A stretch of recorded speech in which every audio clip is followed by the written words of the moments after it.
पवित्र सावन मास के आज अंतिम दिन सावन मास की पूर्णिमा को देश प्रदेश सहित विदेशों में भी भारतीय मूल के लोग रक्षाबंधन का पर्व बड़े ही हर्ष और उल्लास के साथ मना रहे हैं। रक्षा सूत्र बांधने का क्या है शुभ मुहूर्त और सही विधि विधान, इसी को लेकर ज्योतिष आचार्य पंडित वीरेंद्र दवे से विशेष बातचीत की हमारे एसोसिएट एडिटर भुवनेश टाक ने।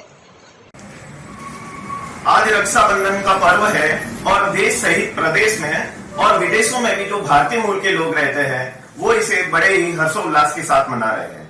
लेकिन रक्षा सूत्र बांधने का क्या है शुभ मुहूर्त या क्या है विशेष तरीका जिसके अपनाते हुए ये रक्षा सूत्र बांधना चाहिए, इसी के लिए विशेष बातचीत करने के लिए हमारे साथ में उपस्थित है ज्योतिष आचार्य पंडित वीरेंद्र दवे जी। पंडित जी, सबसे पहले तो आपको रक्षाबंधन की बहुत बहुत शुभकामनाएं। सभी देश और प्रदेश वासियों को रक्षाबंधन पर्व की बहुत बहुत शुभकामनाएं। खूब आनंद और हर्ष से मनाएं। पंडित जी, आप ये बताइए कि आज रक्षाबंधन का पर्व है, सावन मास की पूर्णिमा है, क्या शुभ मुहूर्त होना चाहिए, किस समय में रक्षा सूत्र बांधना चाहिए? रक्षा सूत्र श्रावण शुक्ला पूर्णिमा को रक्षाबंधन का पर्व मनाया जाता है। तो इसमें बहुत बार घड़ी पल नक्षत्रों के कारण से विवाद भी खड़े होते हैं, परंतु इस बार ऐसा कुछ भी नहीं है। सूर्योदय में पूर्णिमा व्याप्त है, तो रक्षा सूत्र बांधने का पहला मुहूर्त प्रातः 7:30 से 9 के बीच और दूसरा मुहूर्त 11:30 से 12:30 अभिजित समय में रहेगा। 1:30 बजे पूर्णिमा समाप्त हो जाती है, परंतु क्योंकि सूर्योदय में पूर्णिमा व्याप्त है तो 1:30 से 4:30 बजे अच्छे चतुर्घटी में हम रक्षा सूत्र बांध सकते हैं। रक्षा सूत्र बांधने का मुहूर्त आपने बताया, किस तरीके से बांधना चाहिए, इसका कोई विधि होती है, किस तरीके से वो थाली जो सजाई जाती है और रक्षा सूत्र बांधने का तरीका वो बताइए। इसके लिए सबसे पहले ये ध्यान रखना चाहिए कि रक्षाबंधन की थाली को बहन ही सजाए।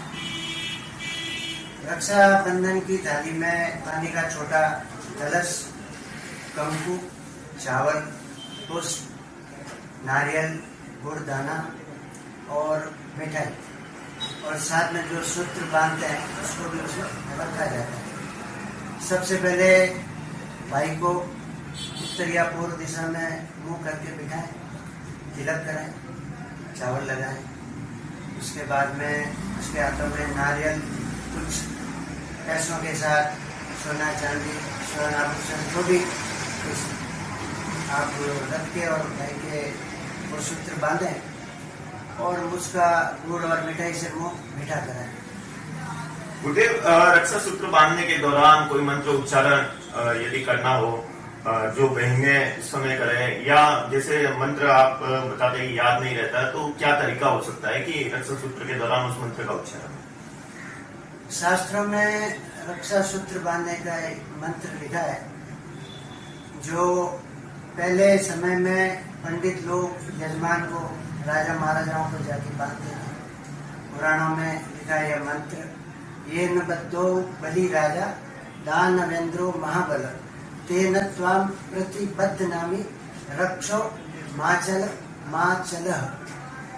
यह मंत्र बोलते हुए रक्षा सूत्र बांधना चाहिए। क्योंकि मंत्र सभी को याद नहीं रहता है, तो मन में उत्तम भावों को लेकर सामने वाले की रक्षा और प्रसन्नता का मन में भाव रखकर रक्षा सूत्र को बांधा जाए तो उत्तम रहता है। वैसे एक अंतिम सवाल है कि रक्षा सूत्र बहनें अपने भाई को बांधती है, कई बार जैसा आपने बताया ब्राह्मण है वो अपने यजमान को बांधता है, और भी कोई व्यक्ति किसी अन्य को रक्षा सूत्र बांध सकता है? क्योंकि रक्षा का जो वचन है वो तो हम किसी और से भी ले सकते हैं। आपने अच्छा सवाल पूछा। पुराने समय में पंडित लोग जो राज ऋषि होते थे वो राजा महाराजाओं के बांधते थे। गांव की जो तिजोरी होती थी, मुख्य कोषागार, उस पर जाके ब्राह्मण मंत्रोच्चार करके बांधते थे। वर्तमान में भी जो पंडित अपने यजमानों को जाके बांधते हैं, उनके समस्त घर की रक्षा के लिए बांधते हैं। व्यापार के स्थान में जाके स्वास्तिक करके रक्षा सूत्र बांधते हैं। फैक्ट्रियों में मशीनों के रक्षा सूत्र बांधे जाते हैं। तो इस तरह से आप सामने वाले की रक्षा करने का भाव रखते हुए सभी बांध सकते हैं। तो ये थे हमारे साथ में ज्योतिष आचार्य पंडित वीरेंद्र दवे, जो बता रहे थे कि रक्षाबंधन का जो पर्व है वो किस शुभ मुहूर्त में आपको रक्षा सूत्र बांधना है और क्या इसका तरीका होता है, किस मंत्र उच्चारण के साथ में आपको रक्षा सूत्र बांधना चाहिए। भुवनेश्वर, राजस्थान, TV24।